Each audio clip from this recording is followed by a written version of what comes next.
आज कुछ देर में नवनिर्वाचित राष्ट्रपति और निवर्तमान राष्ट्रपति यहां राष्ट्रपति भवन से प्रस्थान करेंगे और उसके बाद संसद भवन के केंद्रीय कक्ष में देश के मुख्य न्यायाधीश जस्टिस एन.वी. रमन्ना नवनिर्वाचित राष्ट्रपति को शपथ दिलवाएंगे। शपथ ग्रहण के बाद 21 तोपों की सलामी दी जाएगी और फिर नए राष्ट्रपति का संसद के केंद्रीय कक्ष में संबोधन होगा। ये प्रांगण भव्य शानदार प्रांगण, जिसकी 31 सीढ़ियां और उसके बाद ये यहां पर सभी तैयारियां पूरी। राष्ट्रपति अंगरक्षक जिनका नेतृत्व संभाला है कर्नल अनूप तिवारी ने।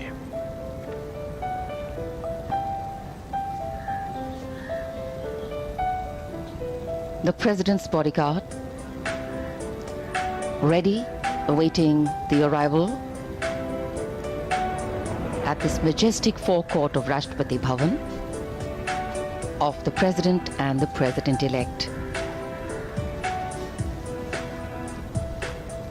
Srimati Draupadi Murmu's coming into Rashtrapati Bhavan as India's 15th President will strengthen the grassroots connect of the country's highest office with those who give democracy its strength, India's people, in not only big towns and cities, but in villages and far-flung areas that are seldom heard of, seen or even thought of, but hold us together as a nation, silently, strictly, and with muted expectations. There are countless stories there of humble beginnings and humble ends, but all teaching us that value of endurance, tolerance, toil, and pragmatism. And one such story today, one with humble beginnings as a village headman's daughter and granddaughter, moving on to head the largest democracy in the world as its constitutional head. Her story, of course, is inspiring, but the Santhal tribe she hails from has a long history of fighting the British, fighting injustice and fighting with honor. Patriotism runs in their blood and they epitomize the line, if you believe in something, then fight for it. Simple things make strong statements. Santhal आदिवासी, संथाल जिन्हें कहा जाता है शांत व्यक्ति, ऐसे हैं ये संथाल आदिवासी और उसी समुदाय से हैं हमारे देश की नवनिर्वाचित राष्ट्रपति श्रीमती द्रौपदी मुर्मू। ये विशाल और भव्य राष्ट्रपति भवन, उसके सामने रायसीना पहाड़ी से नीचे की ओर Vijay Chowk, north block, south block,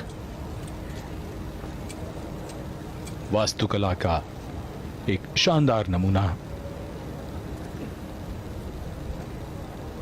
Vijay Chowk से भव्य राष्ट्रपति भवन, जिसके एक ओर नॉर्थ ब्लॉक और दूसरी तरफ साउथ ब्लॉक। और ये दृश्य खास मौकों पर हम सब देखते हैं। आज ऐसा ही विशेष अवसर है और यहाँ निवर्तमान राष्ट्रपति के साथ नवनिर्वाचित राष्ट्रपति श्रीमती द्रौपदी मुर्मू अब कुछ ही समय में यहाँ से राष्ट्रपति भवन के प्रांगण की ओर अग्रसर हैं।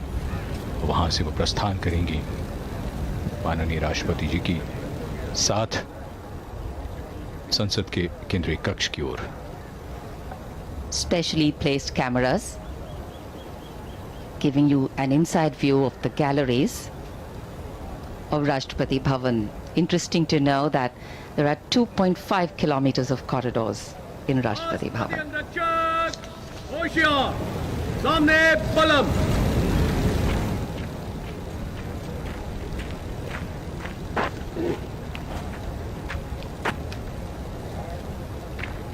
In architecture, material influences the expression royal, regal, splendid without being overbearing or overwhelming.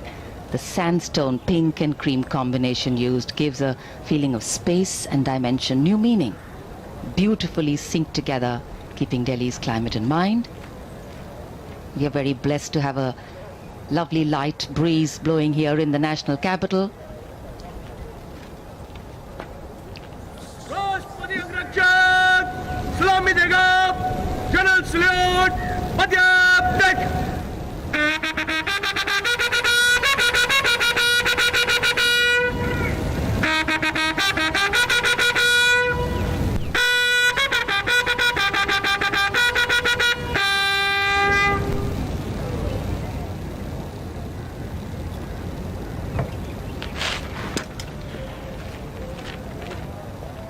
प्रांगण में समारोहिक और औपचारिक गतिविधियां जारी हैं। राष्ट्रपति भवन का प्रांगण,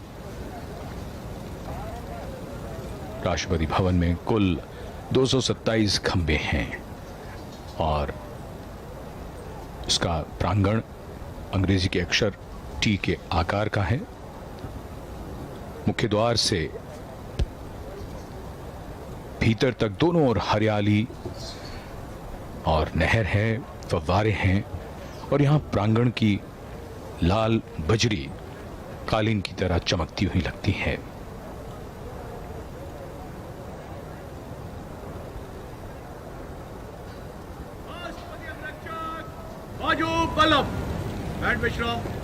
प्रांगण के ठीक सामने जो गुंबद है वही दरबार हॉल का गुंबद, जो दूर से ही राष्ट्रपति भवन की पहचान। बलुआ पत्थर के बने खंभों के ऊपर चारों कोनों पर घंटियों को उकेरा गया है और भव्य और शानदार इमारत राष्ट्रपति भवन, देश के प्रथम नागरिक का आधिकारिक निवास।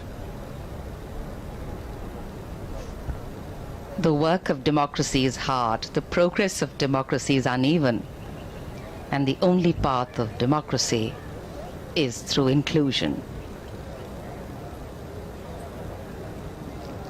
Today we walk the talk of inclusion, diversity and possibilities. As Srimati Draupadi Murmu will take oath as India's 15th President.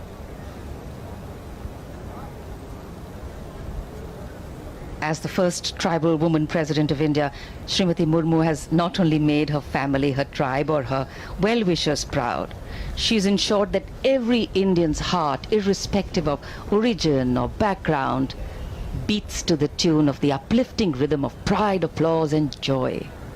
We belong to a country that breaks stereotypes, that raises eyebrows in surprise, and that believes in raising the bar for innovating, adapting and coping. बहुत सी बातें जो लोगों को आश्चर्य में डाल सकती हैं, लोगों को अविश्वसनीय लगे, भारतीय लोकतंत्र ऐसा करता रहता है और जिसमें ताजा उदाहरण हमारे देश की नवनिर्वाचित राष्ट्रपति का है, साधारण पृष्ठभूमि से आने वाली और उसके बाद देश के सर्वोच्च संवैधानिक पद पर पहुंचकर उन्होंने करोड़ों करोड़ों मन को प्रेरित किया है और भविष्य में यह संदेश भी दिया है उन्होंने कि संघर्षों से जूझना है, लड़ना है और आगे बढ़ना है। The President's bodyguard here, their commandant,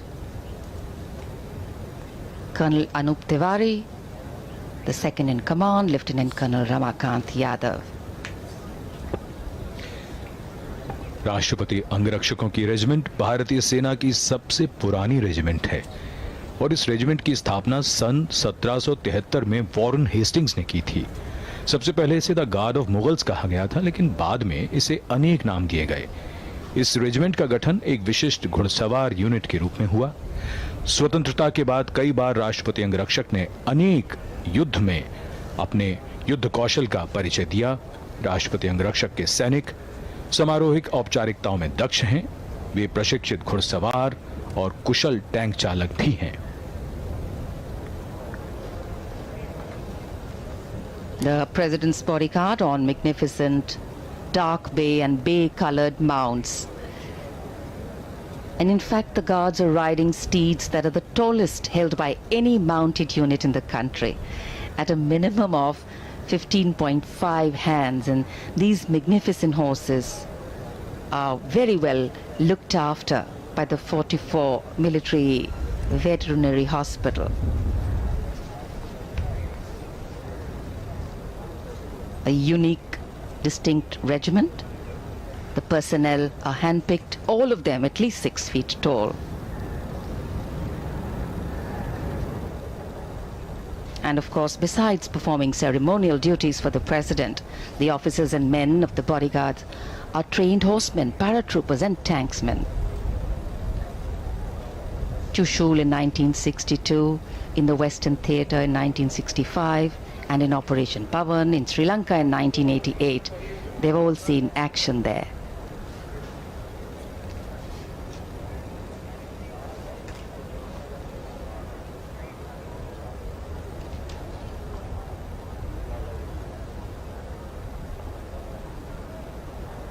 The flag fluttering high, indicating that the president is in Rashtrapati Bhavan, in residence.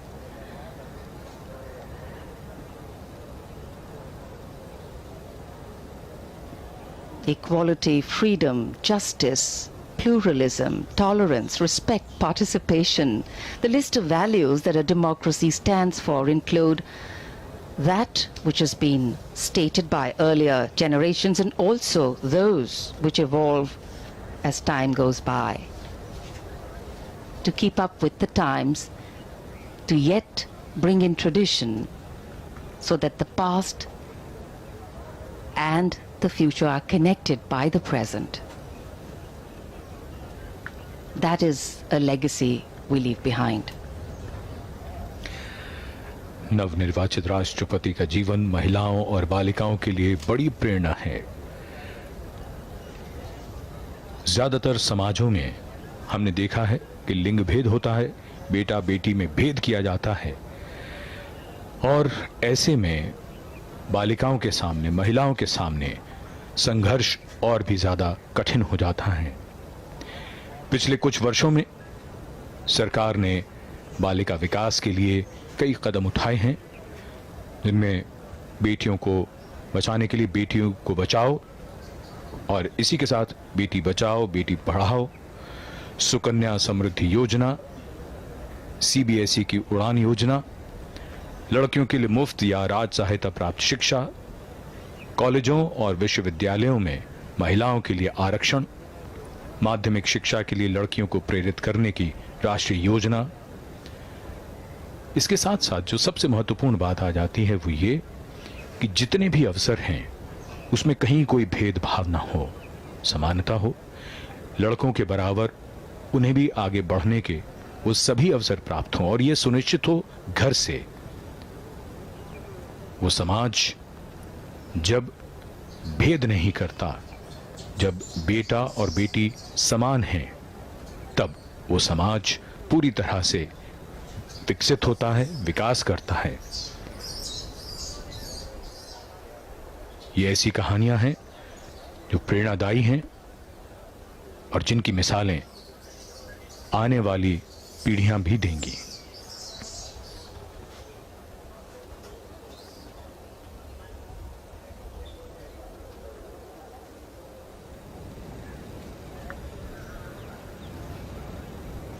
In a short while from now, we shall see the arrival here at the forecourt of the President, Sri Ramnath Kovind, and the President-elect, Srimati Draupadi Murmu.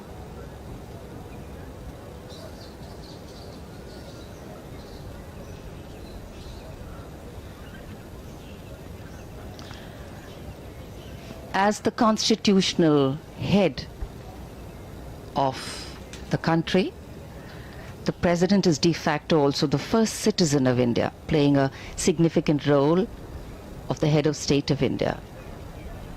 The President is also the supreme commander of the 3 Indian armed forces.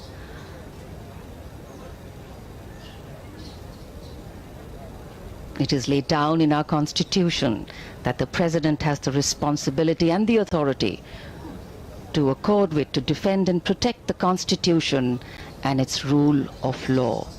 The Constitution, which is the basis of our democracy. The Constitution which shows us the way whenever we tend to get lost. The Constitution, which ensures the values of dignity for all, equality, equity, brotherhood, fraternity, and justice.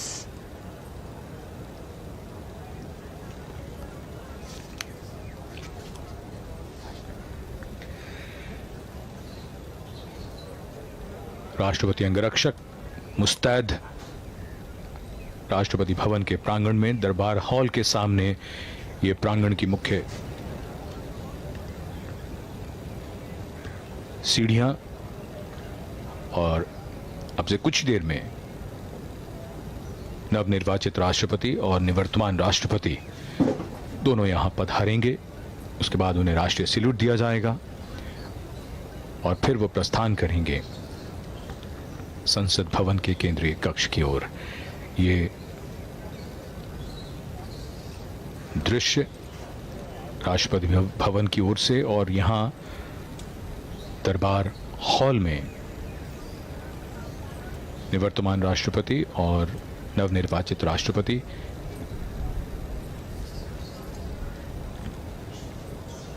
Information, an informal procession.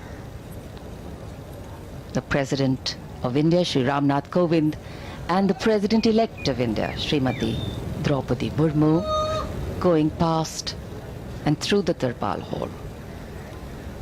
Under the shadow of Lord Buddha, 5th century BC Gupta period style.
The dignitaries moving towards the dais for the national salute.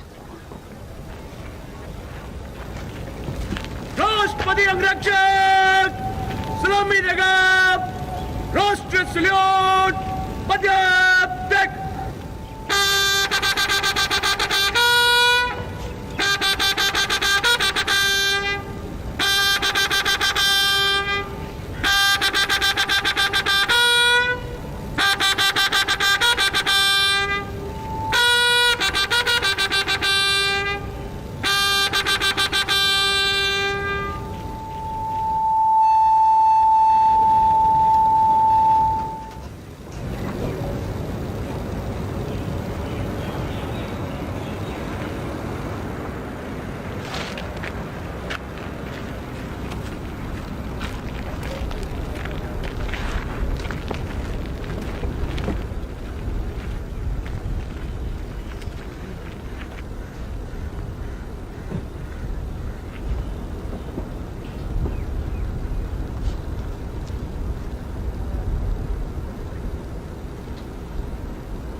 President Ramnath Kovind sitting in his vehicle, and accompanying him the President-elect Srimati Draupadi Murmu as they make their way राष्ट्रपति अंगरक्षक अनुरक्षी towards करेगा। Parliament House. Section मार्गों कदम कदम।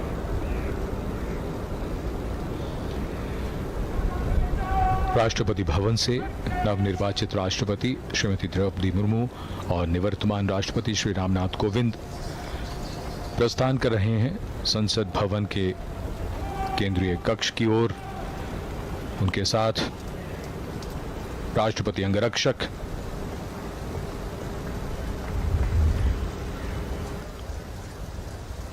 विशाल भव्य राष्ट्रपति भवन के प्रांगण से ये काफिला अब धीरे धीरे राष्ट्रपति भवन के मुख्य द्वार की ओर बढ़ता हुआ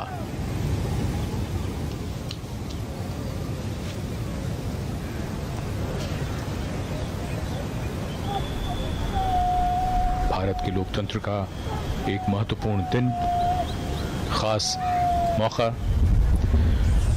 देश की 15वीं राष्ट्रपति अब से कुछ ही देर में शपथ लेंगी।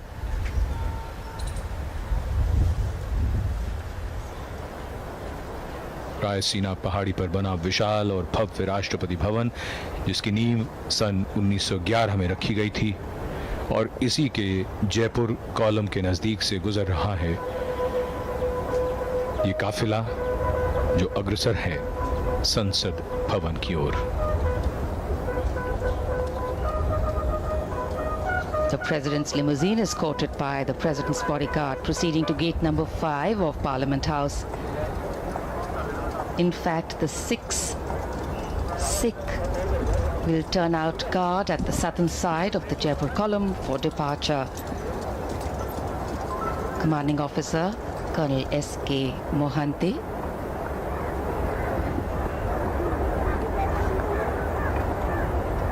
personnel from the 3 services, and we showed you shots of this earlier, have lined up the path with arms on the route and will present arms as the dignitaries pass by.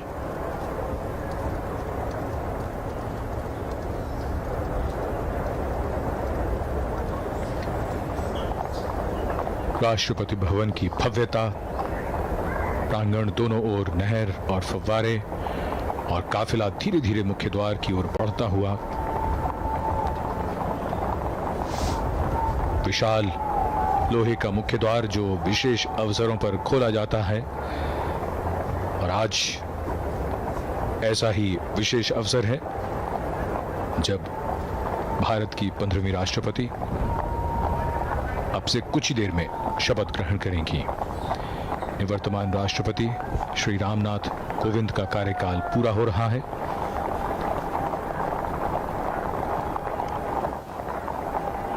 और ये काफिला धीरे धीरे रायसीना पहाड़ी से अब विजय चौक की ओर बढ़ता हुआ, वहां से बाईं ओर संसद भवन है जो गंतव्य है इस काफिले का। It's a very poignant moment, reflective moment for President Ramnath Kovind, and of course a joyous and celebratory moment for Srimati Murmu, but also knowing that she has a task ahead and to serve the country to the best of her ability.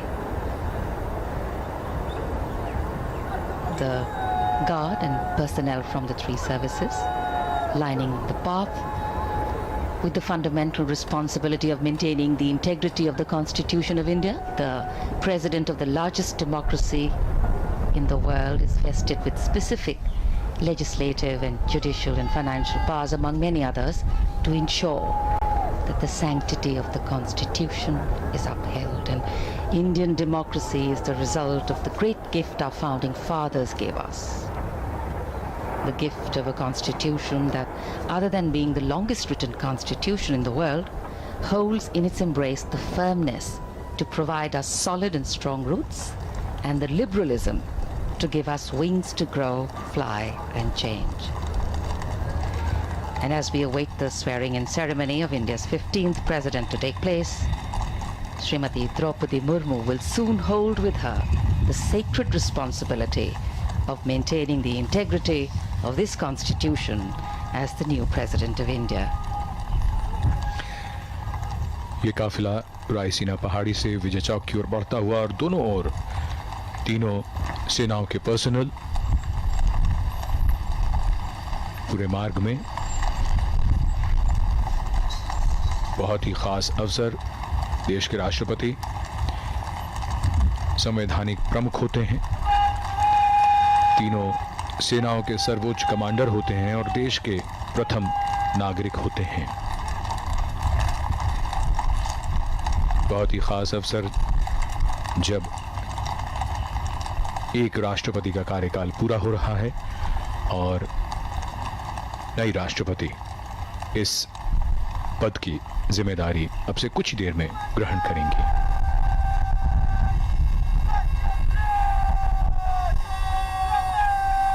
There invariably is, as a form of mainstream dialogue, a recurring reference to the values a democratic nation rests on, and moving these values from paper to people is the true test of democratic governance. Srimati Murmu, as she will shortly take oath today, will be wanting to ensure that she centers her tenure around these values and principles. The values and principles that she has always held dear, in sync with the form of governance she sits atop as its constitutional head. Principles of action that sustain society and democracy to be stable and successful at both the political and social levels. And it is because the scope of these often are justified and vehemently defended values is so far-reaching that they are debated and discussed at the public level. The President's limousine on its way to gate number 5.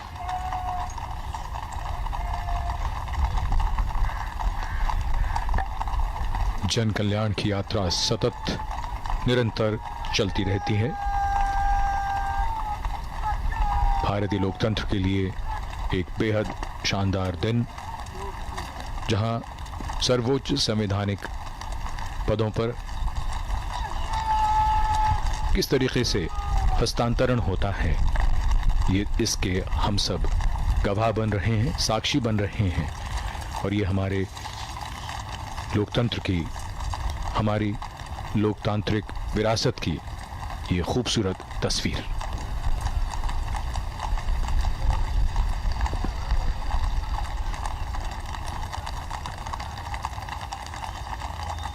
संसद भवन के निकट पहुंचता हुआ ये काफिला कुछ ही देर में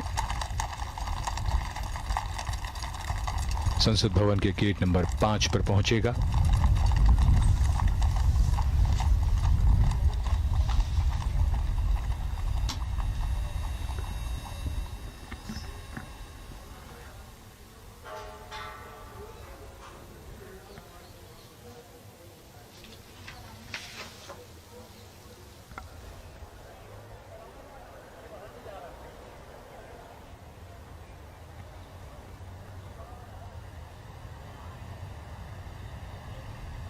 The carcade making its entry to Parliament House.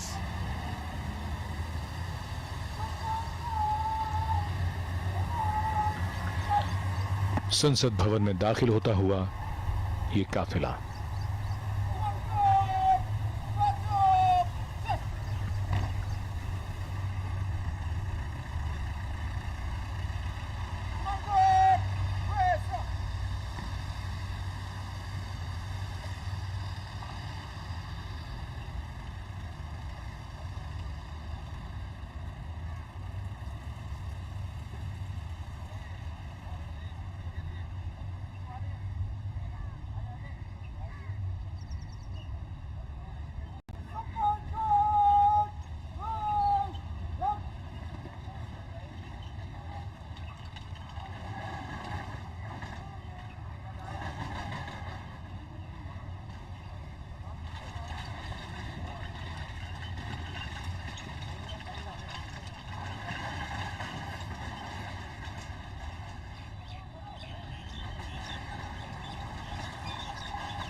The carcade has arrived in the Parliament House. The outgoing President, Mr. Ramnath Kovind, along with the President-elect, Madam Draupadi Murmu, have now reached the venue, the Central Hall of Parliament, wherein, in just a few moments from now, Madam Draupadi Murmu will be sworn in as the 15th President of India, only the second woman President of the country, the first, also the youngest President India has ever had. The President-elect being welcomed by Rajya Sabha Chairman M. Venkaiah Naidu. Along with him is Chief Justice of India, Mr. N.V. Ramanna, Lok Sabha Speaker Om Birla as well. Both the outgoing President and the President-elect being accorded the welcome outside the Central Hall of Parliament.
That's the tradition, the discipline that, we see every 5 years when the outgoing President escorts the President-elect from the Rashtrapati Bhavan to the Parliament premises, wherein in the iconic Central Hall of Parliament, the President-elect takes oath of office.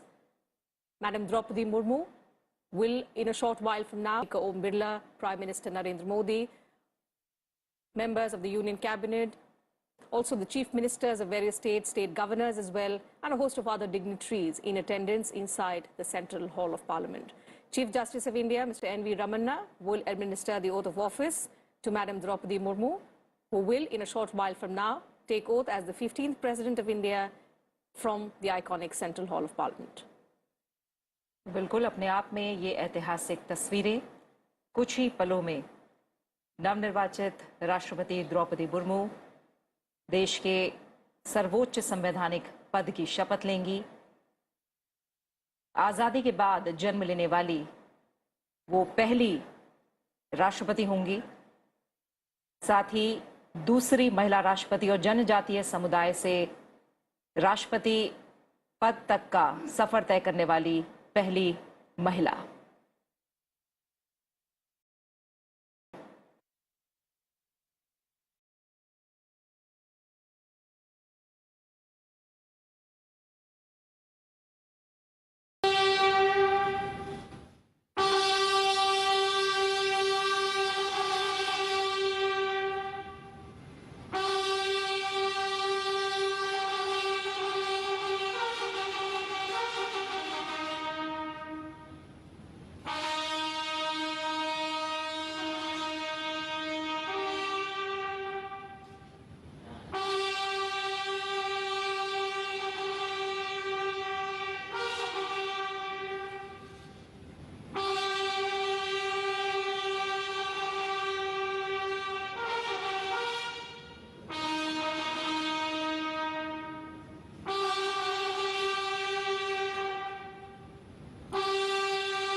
national.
राष्ट्रपति महोदय, आदेश हो तो निर्वाचन आयोग से प्राप्त निर्वाचित राष्ट्रपति के निर्वाचन का प्रमाणन पढ़ा जाए।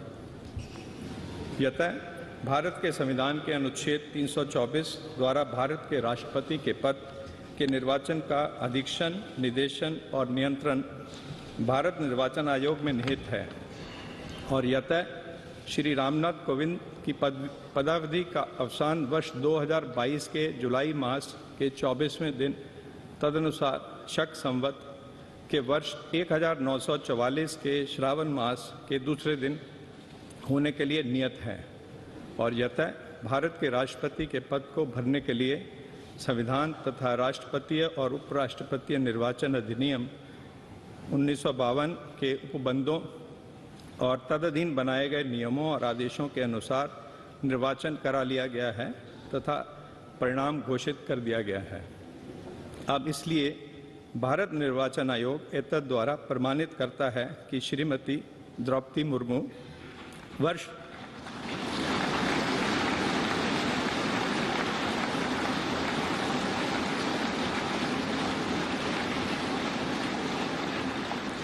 वर्ष 2022 के जुलाई मास के 21वें दिन तदनुसार शक संवत के वर्ष 1944 के आषाढ़ मास के 30वें दिन भारत के राष्ट्रपति पद के लिए सम्यक रूप से निर्वाचित हो गई हैं।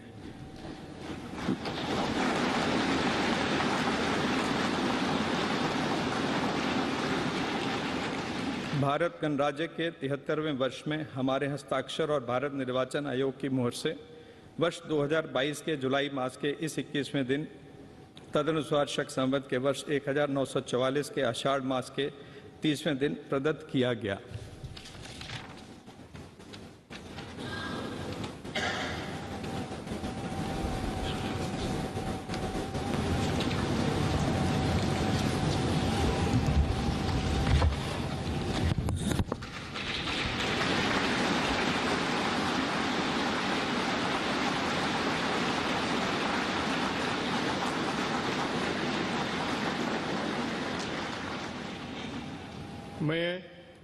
मैं द्रौपदी मुर्मू ईश्वर की शपथ लेता हूँ कि मैं श्रद्धापूर्वक भारत के राष्ट्रपति के पद का कार्यपालन करूंगी तथा अपनी पूरी योग्यता से संविधान और विधि का परिरक्षण, संरक्षण और प्रतिरक्षण करूंगी और मैं भारत की जनता की सेवा और कल्याण में निरत रहूंगी।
राष्ट्रपति महोदया, आपका आदेश हो तो आपके पद ग्रहण की उद्घोषणा की जाए और उसे भारत के राजपत्र में प्रकाशित किया जाए। इसकी सूचना प्रमुख सेना केंद्रों तथा विदेश स्थित सभी भारतीय मिशनों, राज्य सरकारों तथा संघ शासित प्रदेशों क्षेत्रों के प्रशासकों को भेजी जाए। भारत सरकार के सभी मंत्रालयों और विभागों को भी सूचना तथा आवश्यक आदेश जारी करने हेतु भेजा जाए।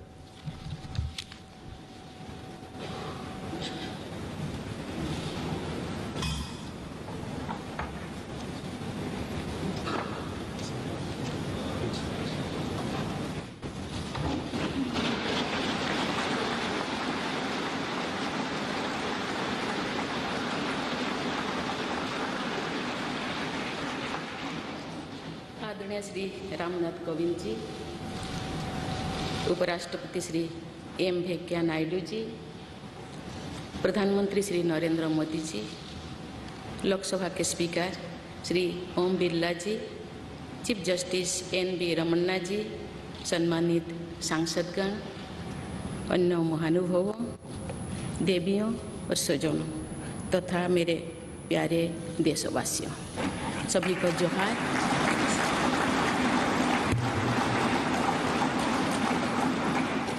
भारत के सर्वोच्च संवैधानिक पद पर निर्वाचित करने के लिए मैं सभी सांसदों और सभी विधानसभा सदस्यों का हार्दिक आभार व्यक्त करती हूँ।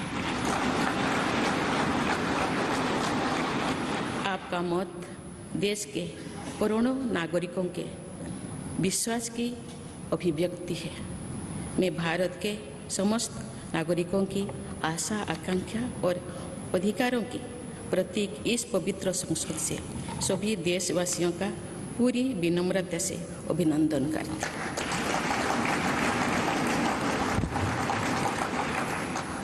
आपकी आत्मीयता, आपका विश्वास और आपका सहयोग मेरे लिए इस नए दायित्व का निभाने में मेरी बहुत बड़ी ताकत रहेगी। मुझे राष्ट्रपति के रूप में देश ने एक ऐसे महत्वपूर्ण कालखंड में चुना है जब हम अपनी आज़ादी का अमृत महोत्सव मना रहे हैं। अपनी स्वाधीनता के 75 वर्ष पूरी करेगा। ये भी एक संयोग है कि जब देश अपनी आज़ादी के 50वें वर्ष का पर्व मना रहा था, तभी मेरे राजनीतिक जीवन की शुरुआत हुई थी। और आज आज़ादी के 75वें वर्ष में मुझे ये नया दायित्व मिला है। ऐसे ऐतिहासिक समय में जब भारत अगले 25 वर्षों के विजन को हासिल करने के लिए पूरी ऊर्जा से जुटा हुआ है, मुझे ये जिम्मेदारी मिलना मेरा बहुत बड़ा सौभाग्य है। मैं देश की ऐसी पहली राष्ट्रपति भी हूँ जिसका जन्म आज़ाद भारत में हुआ है। हमारे स्वाधीनता सेनानियों ने आज़ाद हिंदुस्तान के हम नागरिकों से जो अपेक्षाएं की थी, उनकी पूर्ति के लिए इस अमृत काल में हमें तेज गति से काम करना होगा। इन 25 वर्षों में अमृत काल की सिद्धि का रास्ता 2 पटरियों पर आगे बढ़ेगा, सबका प्रयास और सबका कर्तव्य। भारत के उज्जवल भविष्य की नई विकास यात्रा हमें सबके प्रयास से करनी है, कर्तव्य पथ पर चलते हुए करनी ही है। कल यानी 26 जुलाई को कारगिल विजय दिवस भी है। ये दिन भारत की सेनाओं के शौर्य और संयम दोनों का ही प्रतीक है। मैं आज देश की सेनाओं को तथा देश के समस्त नागरिकों को कारगिल विजय दिवस की अग्रिम शुभकामनाएं देती हूँ। देवियों और स्वजनों, मैंने अपनी जीवन यात्रा पूर्वी भारत में ओडिशा के एक छोटे से आदिवासी गांव से शुरू की थी। मैं जिस पृष्ठभूमि से आती हूँ वहाँ मेरे लिए प्रारंभिक शिक्षा प्राप्त करना भी एक सपने जैसा ही था। लेकिन अनेक बाधाओं के बावजूद मेरा संकल्प दृढ़ रहा और मैं कॉलेज जाने वाली अपने गांव की पहली बेटी थी।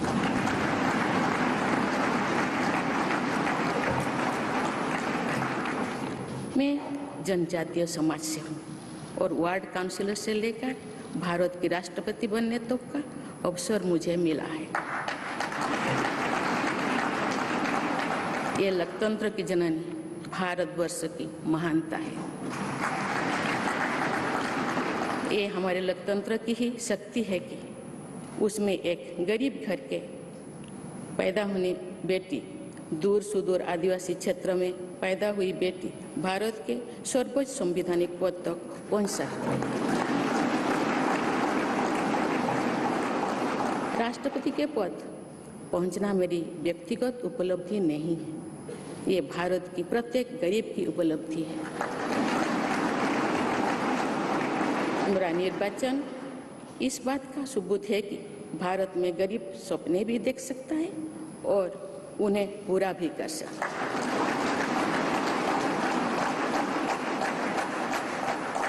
और ये मेरे लिए बहुत संतोष की बात है कि जो सदियों से वंचित रहे, जो जीवन विकास के लाभ से दूर रहे, वे गरीब, दलित, पिछड़े तथा आदिवासी मुझे ये अपना प्रतिबिंब देख सकते हैं।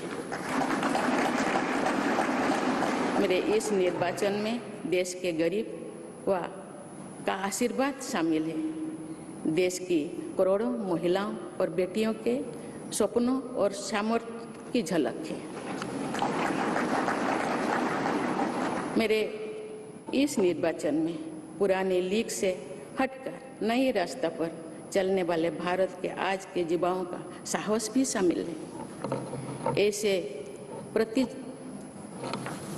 प्रगतिशील भारत का नेतृत्व करते हुए आज मैं खुद को गौरवान्वित महसूस कर रही हूँ। मैं आज समस्त देशवासियों को, विशेषकर भारत के युवाओं को तथा भारत की महिलाओं को ये विश्वास दिलाती हूँ कि इस पद पर कार्य करते हुए मेरे लिए उनके हित सर्वोपरि होंगे। देवियों और स्वजनों, मेरे सामने भारत के राष्ट्रपति पद की ऐसी महान विरासत है जिसने विश्व में भारतीय लोकतंत्र की प्रतिष्ठा का निरंतर मजबूत किया है। देश के प्रथम राष्ट्रपति डॉक्टर राजेंद्र प्रसाद से लेकर श्री रामनाथ कोविंद जी तक अनेक विभूतियों ने इस पद को सुशोभित किया है। इस पद के साथ साथ संविधान के आलोक में मैं पूरी निष्ठा से अपने कर्तव्यों का निर्वहन करूंगी। मेरे लिए भारत के लोकतांत्रिक सांस्कृतिक आदर्श और सभी देशवासी हमेशा मेरे ऊर्जा के स्रोत रहेंगे। देवियों और स्वजनों, हमारे संवैधानिक संग्राम में, स्वाधीनता संग्राम में एक राष्ट्र के तौर पर भारत की नई यात्रा की रूपरेखा तैयार की है। हमारा स्वाधीनता संग्राम उन संघर्षों और बलिदानों की अविरल धारा है जिसने आजाद भारत के लिए कितनी ही आदर्शों और संभावनाओं की सिंचा था। पूज्य बापू ने हमें स्वराज, स्वदेशी, स्वच्छता और सत्याग्रह द्वारा भारत के सांस्कृतिक आदर्शों की स्थापना का मार्ग दिखाया था। नेताजी सुभाष जैसे अनगिनत स्वाधीनता सेनानियों ने हमें राष्ट्र के स्वाभिमान को सर्वोपरि रखने की शिक्षा दी थी। रानी लक्ष्मीबाई, रानी वेलु नाचियार, रानी गाईदिन्लु और रानी चेन्निमा जैसी अनेकों वीरांगनाओं ने राष्ट्र इच्छा और राष्ट्र निर्माण में नारी शक्ति की भूमिका को नई ऊर्जा दी है। संथाल क्रांति, पाइक क्रांति से लेकर कोल क्रांति और भील सामाजिक उत्थान एवं देश प्रेम के लिए धरती आबा भगवान बिरसा मुंडा जी के बलिदान से हमें प्रेरणा मिली थी। मुझे खुशी है कि आज़ादी की लड़ाई में जनजातीय समुदाय के योगदान को समर्पित अनेक म्यूजियम देश भर में बनवाया जा रहा है। देवियों और स्वजनों, एक संसदीय लोकतंत्र के रूप में 75 वर्ष में भारत ने प्रगति के संकल्प को सहभागिता एवं सर्वसम्मति से आगे बढ़ाया है। विविधताओं से भरे अपने देश में हम अनेक भाषा, धर्म, संप्रदाय, खान पान, रहन सहन, रीति रिवाजों का अपनाते हुए एक भारत श्रेष्ठ भारत के निर्माण में सक्रिय है। आज़ादी के 75वें वर्ष के अवसर पर आया है अमृतकाल। भारत के लिए नए संकल्पों का कालखंड है। आज मैं इस नए युग के स्वागत में अपने देश को नई सोच के साथ तत्पर और तैयार देख रही हूँ। भारत आज हर क्षेत्र में विकास का नया अध्याय जोड़ रहा है। कोरोना महामारी के वैश्विक संकट का सामना करने में भारत ने जिस तरह का सामर्थ्य दिखाया है, उसने पूरे विश्व में भारत की साख बढ़ाया है।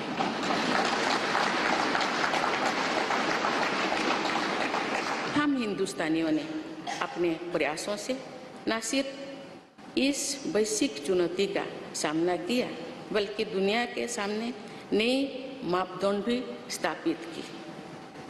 कुछ दिन पहले भारत ने कोरोना वैक्सीन की 200 करोड़ डोज लगाने का कीर्तिमान बनाया।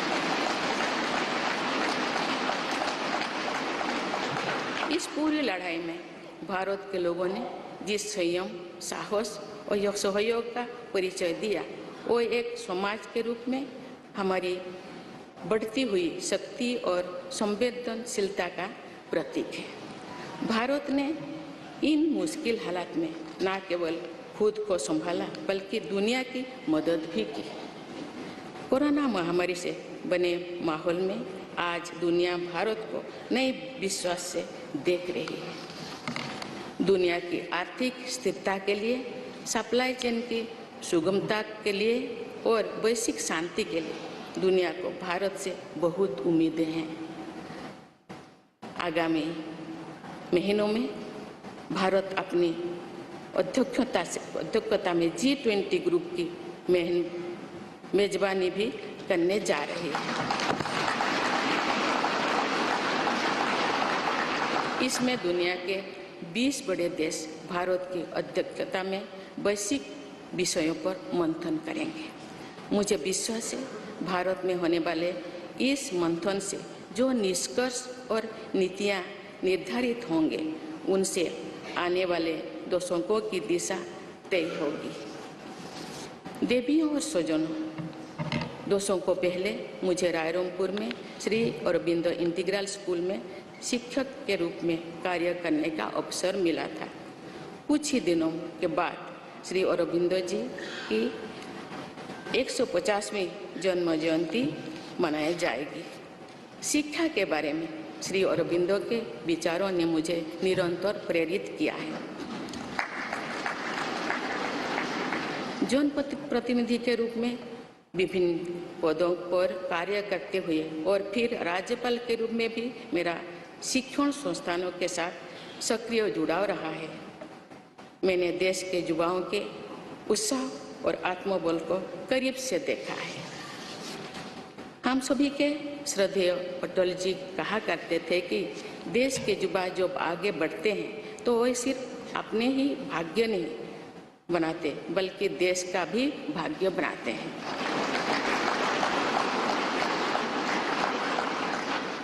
आज हम इसे सोच होते देख रहे हैं। वोकल फॉर लोकल से लेकर डिजिटल इंडिया तक हर क्षेत्र में आगे बढ़ रहा आज का भारत विश्व के साथ कदम से कदम मिलाकर औद्योगिक क्रांति 4.0 के लिए पूरी तरह भारत तैयार है। रिकॉर्ड संख्या में बन रहे स्टार्टअप्स में, नए नए इनोवेशंस में दूर सुदूर क्षेत्रों में डिजिटल टेक्नोलॉजी की स्वीकार्यता में भारत के युवाओं की बड़ी भूमिका है। बीती वर्षों में भारत ने जिस तरह महिला सशक्तिकरण के लिए निर्णय लिए हैं, नीतियां बनाई गई है, इससे भी देश में एक नई शक्ति का संचार हुआ है। मैं चाहती हूँ कि हमारी सभी बहनें व बेटियां अधिक से अधिक सशक्त हो तथा वे देश के हर क्षेत्र में अपना योगदान बढ़ाती रहें। मैं अपने देश के युवाओं से कहना चाहती हूँ कि आप न केवल अपने भविष्य का निर्माण कर रहे हैं, बल्कि भविष्य के भारत की नींव भी रख रहे हैं। देश के राष्ट्रपति के तौर पर मेरा हमेशा आपको पूरा सहयोग रहेगा। देवियों और सुजों, विकास और प्रगतिशीलता का अर्थ निरंतर आगे बढ़ना होता है, लेकिन साथ ही अपने अतीत का ज्ञान भी उतना ही आवश्यक है। आज जब विश्व सस्टेनेबल प्लैनेट की बात कर रहे हैं, तो उसमें भारत की प्राचीन परंपराओं, हमारे अतीत की सस्टेनेबल लाइफस्टाइल की भूमिका और बढ़ जाती है। मेरा जन्म तो उस जनजातीय परंपरा से हुआ है जिसने हजारों वर्ष से प्रकृति के साथ तालमेल बनाकर जीवन को आगे बढ़ाया है। मैंने जंगल और जलाशयों के महत्व को अपने जीवन में महसूस किया है। हम प्रकृति से जरूरी संसाधन लेते हैं और उतनी ही श्रद्धा से प्रकृति से सेवा भी करते हैं। यहाँ संवेदनशीलता का आज वैश्विक अनिवार्यता बन गया है। मुझे इस बात की प्रसन्नता है कि भारत पर्यावरण संरक्षण के क्षेत्र में विश्व का मार्गदर्शक बन रहा है। देवियों और स्वजन, मैंने अपने अब तक के जीवन में जौन सेवा में ही जीवन की सार्थकता को अनुभव किया है। श्री जगन्नाथ क्षेत्र के एक प्रख्यात कवि भीम भोई जी की कविता की एक पंक्ति है, मो जीवन पचे नर के पड़ी था जगत उद्धार।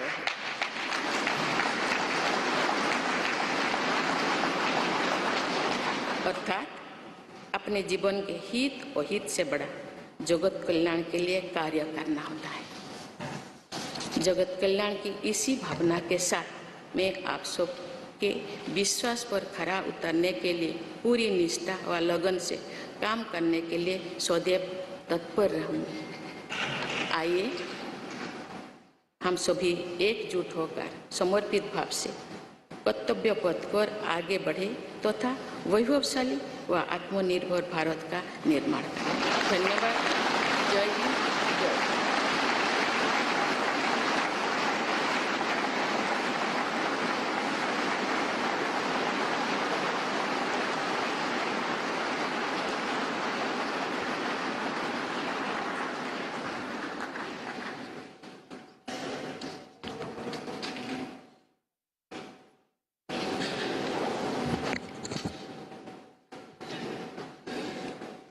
Honorable President, Srimati Draupadi Murmu ji, respected Sri Ramnath Kovind ji, Prime Minister Sri Narendra Bhai Modi ji, Speaker of Lok Sabha Sri Om Birla ji, Chief Justice of India Sri N.V. Ramana ji, respected parliamentarians, other dignitaries, brothers and sisters, and my dear fellow citizens, Namaskar. Madam President, you have just addressed the members of the Parliament. I wish to read a few paragraphs from the English version of the address, and the rest may be considered as read in view of the time constraint.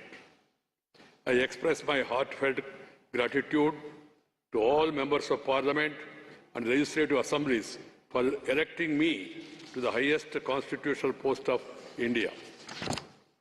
Brothers and sisters, we have to work at a fast pace in this Amrit Kal to fulfill the expectations of our freedom fighters from the citizens of independent India. In these 25 years, the path to attain the goals of Amrit Kal will proceed on two tracks, Sabka Prayas or Sabka Kartavya, everyone's efforts and everyone's duty. The new development journey towards the bright future of India has to be undertaken by our collective efforts following the path of duty. We will be observing Kargil Vijay Divas tomorrow, July 26th. This day is a symbol of both the bravery and the restraint of the Indian armed forces. Today, I extend my best wishes in advance to the armed forces of the country and to all the citizens of India. Brothers and sisters, growth and progress mean continuously marching ahead. But equally important is awareness about one's past. Today, when the world is talking about sustainable planet, the role of India's ancient traditions and sustainable lifestyle becomes more important. I was born in the tribal tradition which has lived in harmony with the nature for thousands of years. I have realized the importance of forests and water bodies in my life. We take necessary resources from nature and serve nature with equal reverence. This sensitivity has become a global imperative today. I'm happy that India is guiding the world in the field of environmental protection. Brothers and sisters, in my life so far, I have realized the meaning of life only through public service. There is a line from the poem of Bhim Bhoi Ji, a famous poet of Sri Jagannath Kshetra. Mo jibana bacche, narke paditav, jagata uddar hev. That is, working for the welfare of the world is far greater than one's own interest. With the spirit of welfare of the world, it always be ready to work. All of us, with full devotion and dedication, to live up to the trust you all have reposed in me. Let us all unite and move forward on the path of duty with a dedicated spirit to build a glorious and self-reliant India. Thank you. Jai Hind.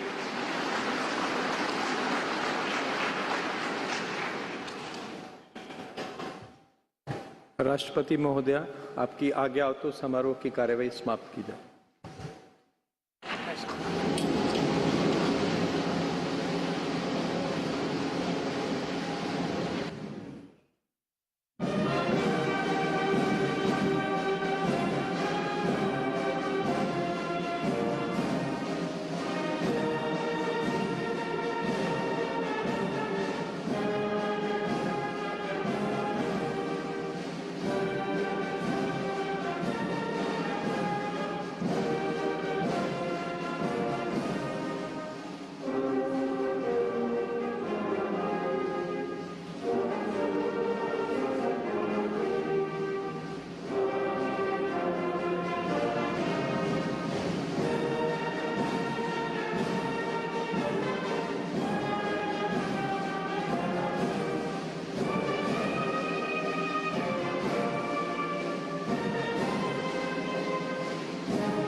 नमस्ते करेंगे।